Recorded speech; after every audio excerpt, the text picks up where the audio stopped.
നിൽക്കുന്നവരെ നോക്കി പുഞ്ചിരിച്ചുകൊണ്ട് പറയാം, ഹല്ലേലൂയ, ഹല്ലേലൂയ, ഹല്ലേലൂയ. ഹല്ലേലൂയ. പ്രിയപ്പെട്ടവരെ, ഇന്നത്തെ ചോദ്യം, നീ പണിതുകൊണ്ടിരിക്കുന്ന കോട്ട ശാശ്വതമായ കോട്ടയാണോ, താൽക്കാലികമായ തകർന്നടിയുന്ന കോട്ടയാണോ?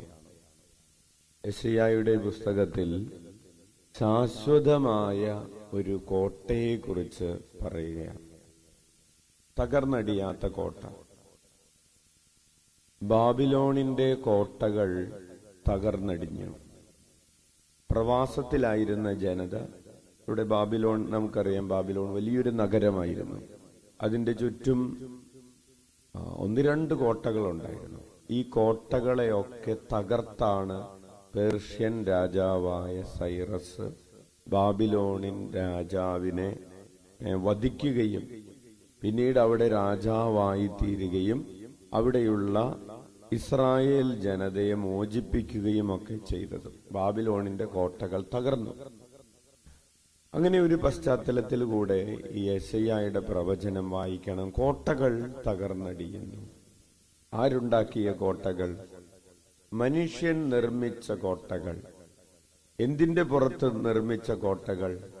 മനുഷ്യൻ അവന്റെ പണത്തിന്റെ പുറത്ത് നിർമ്മിച്ച കോട്ടകൾ, അവന്റെ അഹങ്കാരത്തിന്റെ പുറത്ത് നിർമ്മിച്ച കോട്ടകൾ, അവന്റെ അധികാരത്തിന്റെ പുറത്ത് നിർമ്മിച്ച കോട്ടകൾ.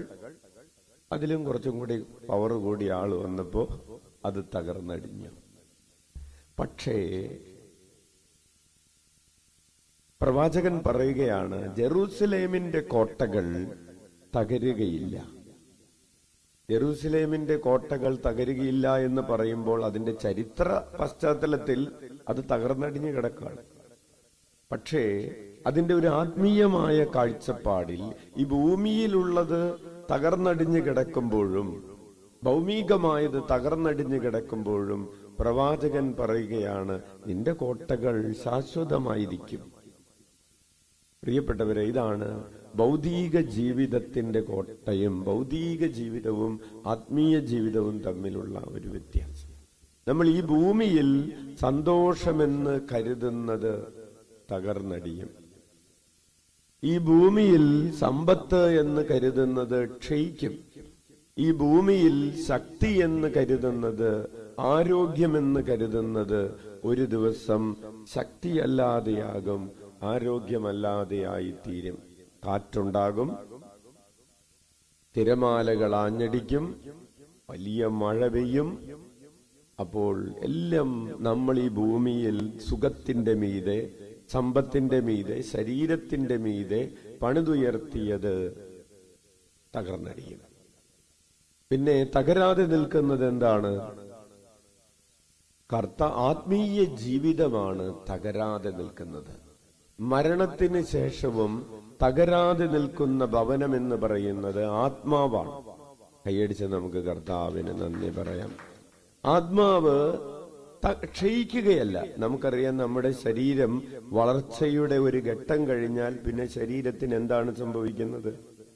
ക്ഷയിക്കുകയാണ്. നമ്മുടെ ശരീരത്തിൽ ഓരോ കോശവും അല്ലെങ്കിൽ നമ്മുടെ ശക്തിയൊക്കെ ഇങ്ങനെ ഓരോ ദിവസവും വളർച്ചയുടെ പടവ് കഴിഞ്ഞാൽ പിന്നെ ഡിക്ലൈനിങ് പീരീഡാണ്. പക്ഷെ ആത്മാവ് അങ്ങനെയല്ല. ആത്മാവ് അവസാനം വരെ ഇങ്ങനെ വളർന്നുകൊണ്ടിരിക്കുകയാണ്. വളർന്ന് പിന്നെ അത് ശാശ്വതമായൊരു ഭവനമായി മാറും. അപ്പോൾ ഈശോ പറയുകയാണ്, നിങ്ങൾ പണിതുയർത്തേണ്ടത് ഈ നശിക്കാത്ത ഭവനമാണ്. Praise the lord. ഉച്ചത്തിൽ വിളിക്കാം, ഈശോയേ. നശിക്കുന്ന സന്തോഷം ഉണ്ട്, നശിക്കുന്ന സമ്പത്തുണ്ട്, നശിച്ചു പോകുന്ന സമാധാനം പോലും ഉണ്ട്. അപ്പോൾ നശിക്കാത്ത സമ്പത്ത് സ്വരുക്കൂട്ടുക, നശിക്കാത്ത ഭവനം പണിയുക. നശിക്കാത്ത ഭവനമാണ് ആത്മീയ ഭവനം. ആ ഭവനം പണിതുയർത്തേണ്ട അടിസ്ഥാനശീല ഏതാണ്? എന്തിന്റെ പുറത്താണ്? ക്രിസ്തുവാണ്. നമുക്ക് ഈശോയുമായിട്ടുള്ള ബന്ധമാണ് ഈ പാറ എന്ന് പറയുന്നത്. ക്രിസ്തു എപ്പോഴും അവിടെയുണ്ട്. പക്ഷേ നമുക്ക് ആ പാറ എപ്പോഴും കിട്ടുന്നില്ല, കോറിന്ന് അതിങ്ങോട്ട് വരുന്നില്ല. ക്രിസ്തുവുമായിട്ടുള്ള ബന്ധത്തിന്റെ പുറത്താണ് നമ്മുടെ കുടുംബം, ഒരു ഭാര്യ ഭർത്ത ബന്ധം പണിതുയർത്തേണ്ടത്. എന്തിന്റെ പുറത്താണ്? സൗന്ദര്യത്തിന്റെ പുറത്തല്ല, ശരീരത്തിന്റെ ആഗ്രഹങ്ങളുടെ പുറത്തല്ല, അല്ലെങ്കിൽ മറ്റേതെങ്കിലും സ്വപ്നങ്ങളുടെ പുറത്തല്ല. ഒരു ദാമ്പത്യ ബന്ധം പണിതുയർത്തേണ്ടത്, അല്ലെങ്കിൽ അമ്മ അപ്പൻ മക്കൾ എന്ന് പറയുന്ന ഈ കുടുംബം പണിതുയർത്തേണ്ടത് ഞങ്ങൾ ഫ്രണ്ട്സാണ്, ഞങ്ങൾ ഭയങ്കര തിക്കാണ് എന്നതിന്റെ പുറത്തല്ല, ക്രിസ്തുവുമായിട്ടുള്ള ബന്ധത്തിന്റെ പുറത്താണ് നമ്മുടെ കുടുംബ ബന്ധം പണിതുയർത്തേണ്ടത്, നമ്മുടെ ബിസിനസ് പണിതുയർത്തേണ്ടത്, നമ്മുടെ സ്വപ്നങ്ങൾ പണിതുയർത്തേണ്ടത്, നമ്മുടെ എന്തും പണിതുയർത്തേണ്ടത് ക്രിസ്തുവുമായിട്ടുള്ള ബന്ധത്തിന്റെ പുറത്താണ്. അതിന്റെ പുറത്ത് പണിതുയർത്താത്തതായി എന്തെങ്കിലും ഉണ്ടെങ്കിൽ അതെല്ലാം തകർന്നടിയുമെന്നാണ് ഈശോ ഇന്ന് നമ്മെ ഓർമ്മിപ്പിക്കുന്നത്. കണ്ണുകളടക്കാം.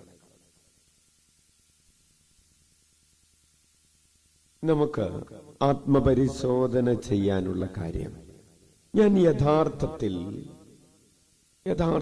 എന്റെ കുടുംബത്തെ പണിതുയർത്തുന്നത്, എന്റെ ഭാര്യയുമായി, മക്കളുമായി, ഭർത്താവുമായിട്ടുള്ള ബന്ധത്തെ പണിതുയർത്തുന്നത്, എന്റെ സമ്പത്ത് പണിതുയർത്തുന്നത്, എന്റെ ബിസിനസ്, എന്റെ കൃഷിയിടങ്ങൾ, എന്റെ എല്ലാം പഠനം, ജോലിയൊക്കെ പണിതുയർത്തുന്നത് ക്രിസ്തുവുമായിട്ടുള്ള ബന്ധത്തിന്റെ മുകളിലല്ലാതെ ആയിപ്പോയ സമയങ്ങളുണ്ട്. അതിനെ ഓർത്ത് അനുതപിക്കാം. നമുക്ക് കർത്താവിലേക്ക് കൂടുതൽ അടുത്തു വരാം. കരങ്ങൾ ഉയർത്തി 21 പ്രാവശ്യം യേശുനാമം വിളിച്ച് നമ്മുടെ പാപങ്ങൾക്ക് പരിഹാരം ചെയ്യാം.